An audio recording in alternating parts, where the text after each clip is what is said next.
Alright students, welcome to the first video of this semester. Here's the essential question. How can we factor quadratics of the form x squared plus bx plus c by looking for patterns? Now if you take a close look, there's actually a 1 right there, right? So this case is going to be when a equals 1. In classwork 3 and 4, we're going to look at situations when classwork doesn't equal 1.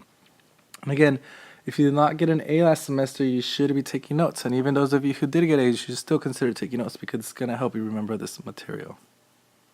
So here's our first example, and instead of showing you what method or giving you a summary before we start, I want to start off with an example, mainly because a lot of you were actually really good at this, and we probably already know it, but what we're going to do is what I call the X method. And you see why I call it the X method, but before I start any work, I want to label our parameters. We know A equals 1, again because there's a magical number right there, B equals -9, and C equals +20. Now in the X method, you all probably know this already, but you just make an X. It's 20 goes on top, and the -9 goes on the bottom. An easy way to remember this is, let me do that. The last number goes on top, and the middle number goes on the bottom. Now the goal of what we want to do is find two numbers that when you multiply them, that's why I have the time sign, equals 20, and when you add them, equals -9. And in this example, I'm going to show you the long way of what I usually do. Multiply and add, just to show you how I think of this. So we want to start off with 20. What goes into 20? Well, 5 and 4. However, when you add them, 5 plus 4 is 9. We're looking for -9. When you add them to be -9, so it's not 5 and 4. What else goes into 20? Maybe 10 and 2. But when you add them, you get 12. That's still not -9, so it's not 5 and 4. It's not 10 and 2. You can get a little creative, maybe 20 and 1, but when you add them, you get 21. Nope. Here's where it's going to get a little confusing. How about -5 and -4? -5 times -4 is 20. -5 plus -4 is -9. So this is going to be the two numbers that we're going to be looking at. I'll write this over here. Let me change the color. -5 and -4, sorry. -5 times -4 is +20. -5 plus -4 is -9. So again, if this side over here helps you, that's usually what I do. I still do this. In fact, look at all the factors of the number on top and see which ones add to -9. If you're a little confused about this, let me know and I'll go around and try to help you out with it.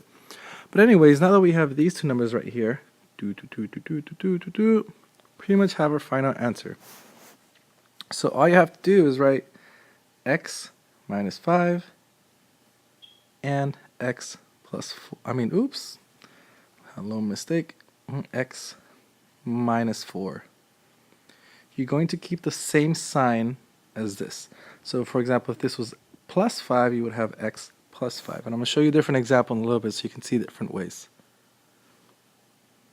Now, I decided to add these random did you know things because I don't want you staring at a video for the entire time and being bored. So, the fun did you know fact of the day is that camels actually have 3 eyelids. Can't really tell, but they have 3 eyelids.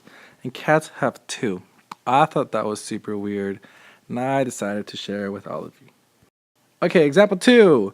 Factor the expression r squared plus 5r minus 14. Now notice that here we don't have x's, we have r's, but it's still a variable. We still treat it the same. So this time I'm actually going to label my steps so you can see what we're actually going to do. So step 1 would be start off with the x. If you remember, what number do we write on top? -14. What number do we write on bottom? +5. +5, -14. Step 1 and step 2. Step 1 is actually labeling. We did that, put that on there. Now we want to look at two numbers that when you multiply them, you get -14, but when you add them, you get 5. So what goes into negative 14? How about positive 7 and negative 2? Positive 7 times negative 2 is negative 14. Positive 7 plus negative 2 is 5. That works. We got lucky. So let's write that down here. Positive 7.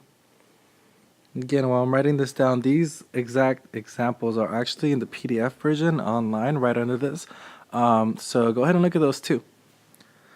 Now, here's the final step. Ooh, I'm skipping a few steps. That was step 2, sorry. Finding the factors. Step 3 would be write the binomial. And by binomial, I mean the two different expressions. So x plus 7. That x7 came from here, and again it's plus 7 because we have a plus 7 up there, and x minus 2. That's actually our solution, and that's all you need to do to factor. So again, to summarize everything up, step 1 is usually set up the x, explain your variables. You know, you're going to have the last number up here, you're going to have c up here, you're going to have b up here, and of course these are from ax squared plus bx plus c. Then you're going to find two numbers. I'm going to call it m and n, whatever those factors are. That when you multiply them, you get c, but when you add them, you get b. You have to get a little creative. This is where I do the little factor tree and see all the numbers that go in it and see what happens when they multiply and what happens when you add. The last step is write the two binomials. So it'd be something like x plus m. Got it, color code it. And x plus n. Again, if n was negative, you'd have x minus n. And step 4, check your work. And I didn't go over this, but what you want to do to check your work is just FOIL it. So let me change the color. You do this, if you remember FOIL, something like that. And see if you got the same polynomial from up here. So that's all you have to do. Make sure you do the packets on the worksheet. Show them to me. I want to make sure you get 100% of them correct. And once you finish that, go on to the next classwork.